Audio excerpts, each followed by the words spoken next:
Welcome back to your favorite channel, the one place where the truth behind Roloff Farms comes to light.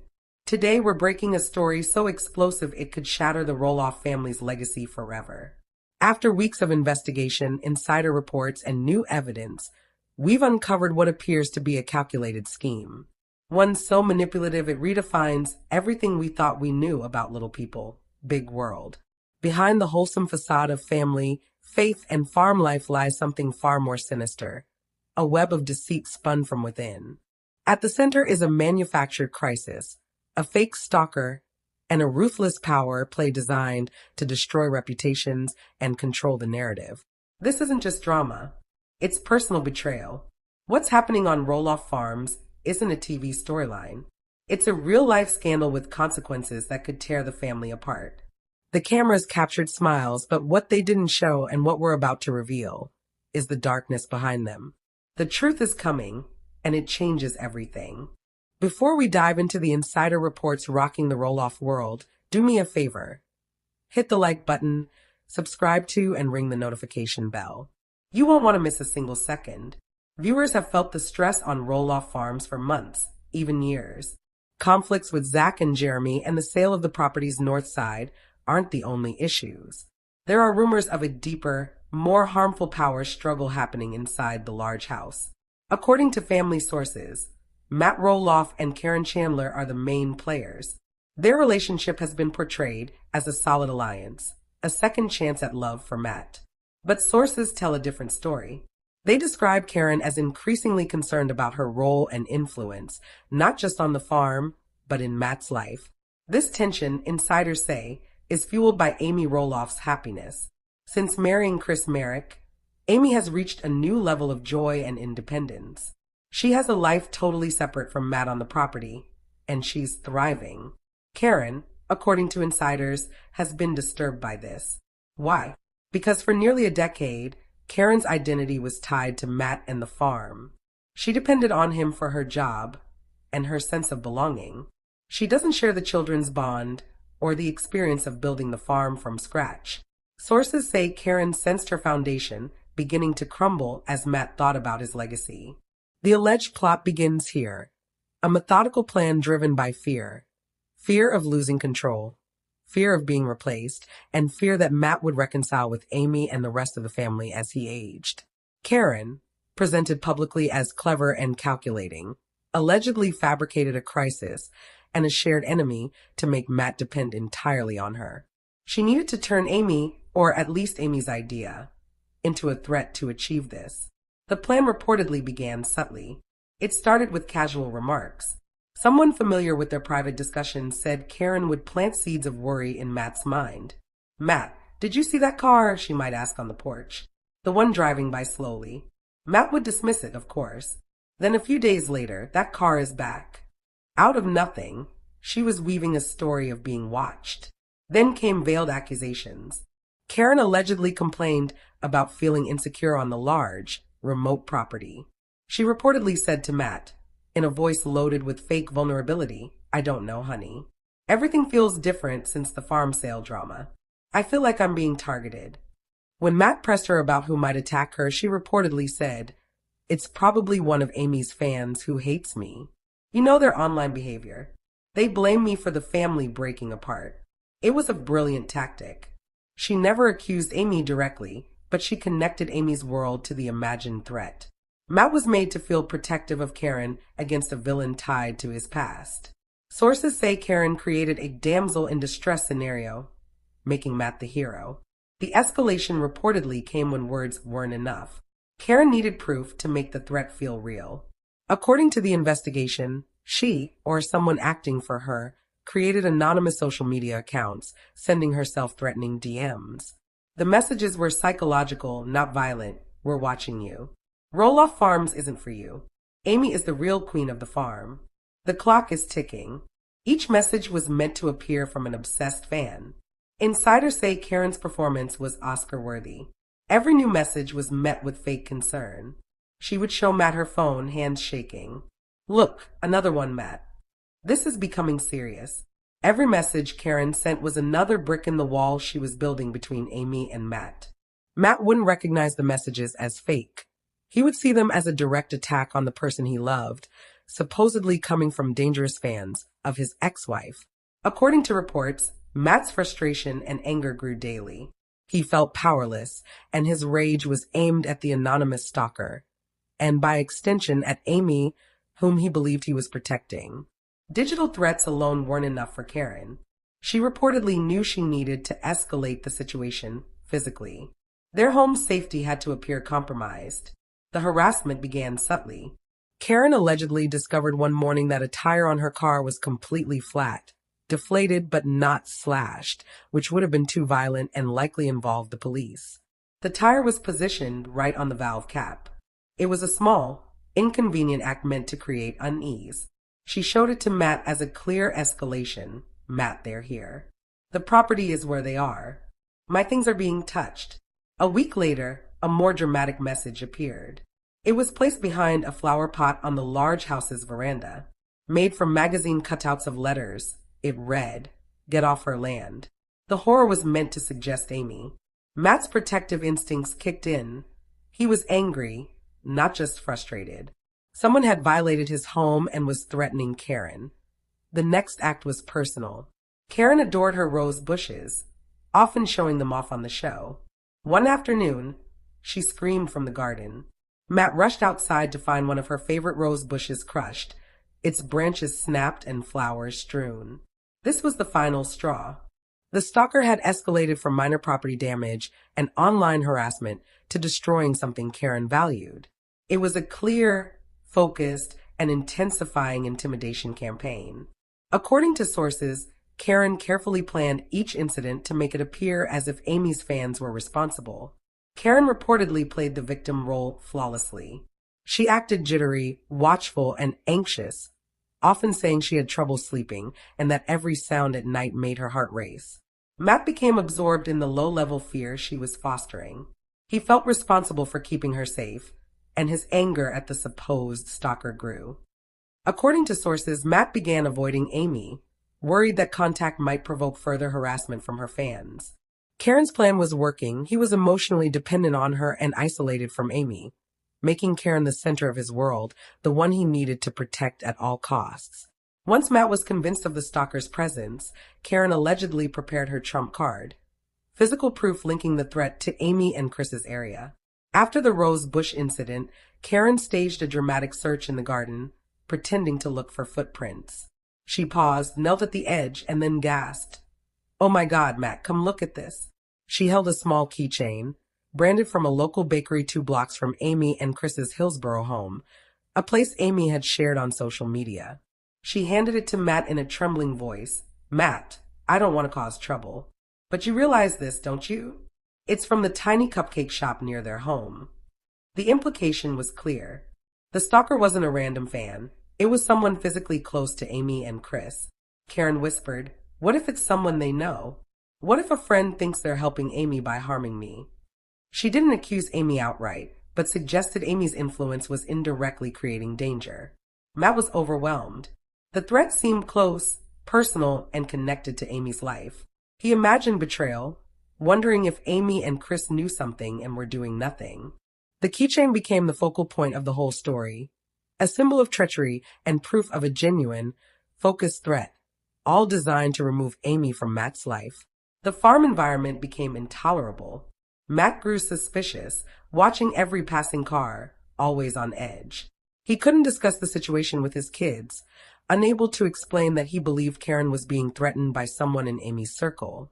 He was isolated, exactly as Karen intended, terrified, angry, and emotionally reliant on her. Karen had created the perfect storm. Matt united with her against an external enemy, a rift growing between him and Amy that could destroy family harmony. Karen's plan seemed foolproof, but she underestimated Matt's natural inclination to protect and solve problems.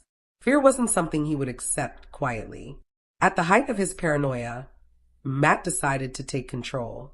He planned to uncover the stalker's identity using technology, rather than confronting Amy directly. He intended to secure Roloff Farms, but his actions unknowingly set the stage for an unexpected revelation, a betrayal much closer to home than he imagined. What he thought was a devoted fan turned out to be something else entirely. Matt's determination to find the truth had finally been triggered, and the consequences would be shocking. Matt Roloff spent nights pacing the large house, staring at his computer screen. Every notification, every ping from his security system, every email from Karen made his heart race. He had invested in cameras, motion sensors, and even drones to monitor the property. He was determined to catch the stalker, or whoever had been behind this campaign of fear. Karen, meanwhile, maintained her act perfectly. She was the anxious partner, shaking and sighing at every little noise. Matt, in his mind, was her protector and her hero. The tension in the house became unbearable. According to insiders, the children noticed the change in their father. Matt had grown distant, distracted, and obsessed. Conversations that used to be simple and warm were now dominated by surveillance, fear, and whispered warnings. Then the breakthrough came. Matt had been reviewing camera footage late one night, cross-checking timestamps with Karen's reports of sightings and strange activity. That's when he saw it, a brief flash of movement near the veranda the day the keychain appeared. He rewound the footage, watching frame by frame. A shadowy figure bent near the flower pot, placing something down. The camera's angle didn't reveal a clear face, but the build, the height, the way they moved, Matt knew instinctively that this was no outsider. The tension reached its peak the following morning. Karen woke him, feigning panic. "Matt, I heard something in the garden." "They're back." Matt grabbed the security monitor and raced outside, only to find no one. He returned to the house, agitated but focused. He knew the stalker wasn't some random fan. It had to be someone close, someone with access, someone who could move around the property without being noticed.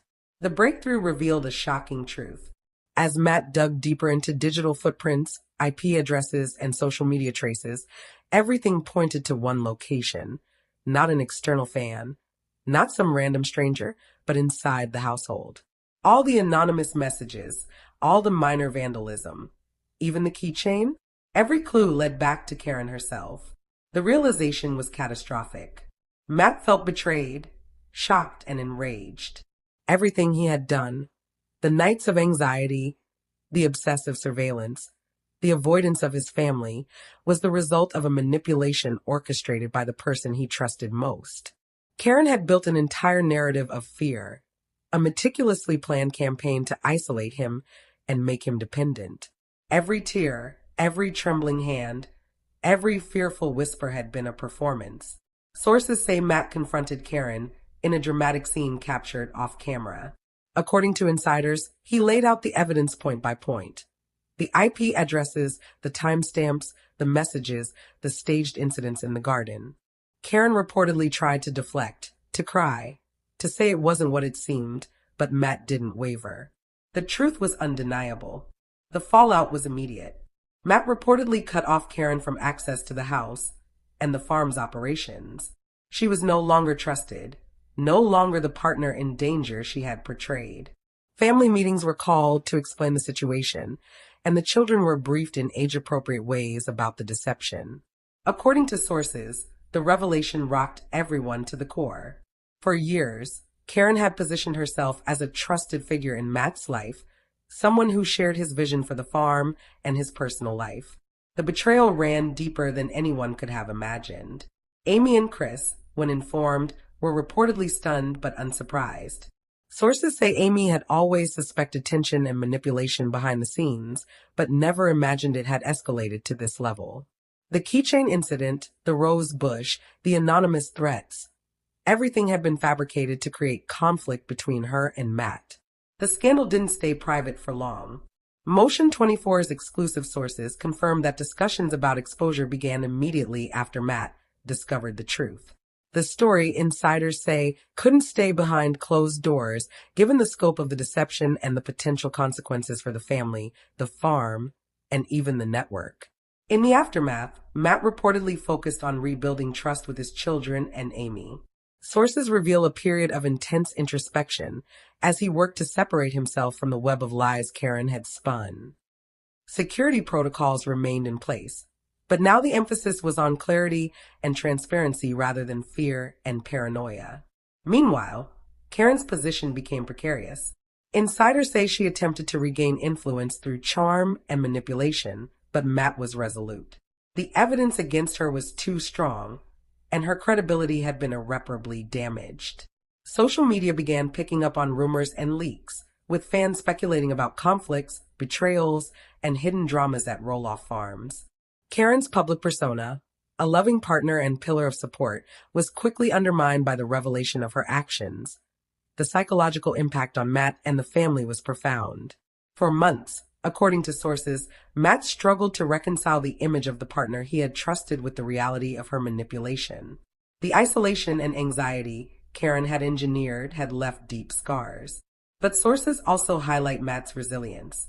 Rather than retreating into anger, he reportedly committed to transparency, ensuring the family and the public understood the truth. Amy, in particular, took a cautious but strong stance.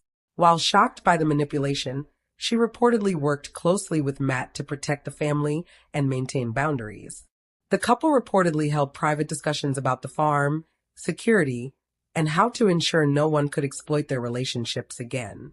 Chris Merrick, Amy's husband, supported her fully, reinforcing the idea that boundaries and personal agency were paramount. Motion 24's sources indicate that the scandal also affected production and public perception. The cameras that had once captured only wholesome family moments were now poised to record real-life consequences of manipulation, betrayal, and deception. Viewers, previously captivated by idyllic farm life, began to question everything they had seen on screen. What was real? What was staged? According to insiders, the network began planning how to handle the narrative, balancing transparency with the potential fallout. Legal experts consulted by sources suggest the case had far-reaching implications. The alleged manipulation, while personal, could constitute fraud, psychological abuse, and possibly harassment. While no formal charges were reported publicly at the time, the revelations could lead to civil action or further investigation. Matt, sources say, was advised to maintain meticulous documentation of all interactions with Karen going forward. The key takeaway insiders emphasize is that the Roloff family has emerged stronger in many ways. The deception exposed deep vulnerabilities, but also forced Matt, Amy, and the children to confront difficult truths, reevaluate trust, and strengthen boundaries.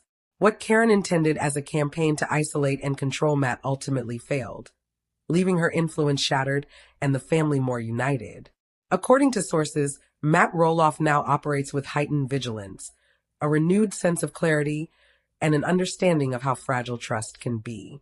Amy's life, separate from the farm and filled with her own success and happiness, stands as a contrast to the manipulation she endured indirectly. Together, they have navigated a crisis that could have permanently divided them, instead transforming it into a lesson in resilience and awareness. The farm itself remains operational, but with new security measures and stricter access controls. Cameras, digital monitoring, and checks on visitors are standard now. Sources say the family's private interactions, previously vulnerable to manipulation, are handled with caution and care. Finally, insiders report that the aftermath has prompted reflection among fans and viewers. The wholesome image of Roloff Farms, carefully curated for years, now sits alongside the reality of human complexity